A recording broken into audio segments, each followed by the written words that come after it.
สวัสดีผมเยวันนี้ผมก็จะมารับทำอินโทรฟรีอินโทรที่ว่านี้อินโทรตัดจบหรือว่าอินโทรเปิดคลิปก็ได้นะครับถามว่าเจ้าของช่องไปไหนเขาไม่สบายครับกฎกติกานั่นก็คือให้คุณติดตามผมแล้วก็คอมเมนต์ว่าอยากได้อินโทรนะครับเท่านี้ผมก็จะทำให้นะจะเอาอินโทรน่ารักก็ได้อินโทรเท่ๆก็ได้หรือว่าอินโทรกวนตีนก็ได้นะครับ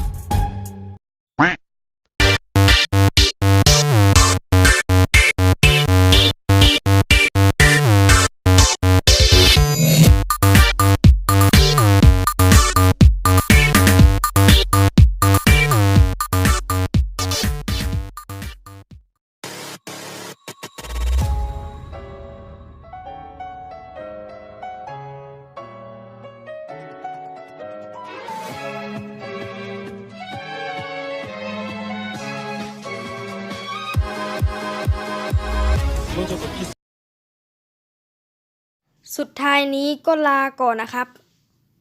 ผมนี่เป็นคนหล่อที่สุดในโลกครับเฮ้ยแย่ทำงานได้ดีเลยเอารางวัลไป20ขอบคุณครับมีเงินไปซื้อขนมแล้ว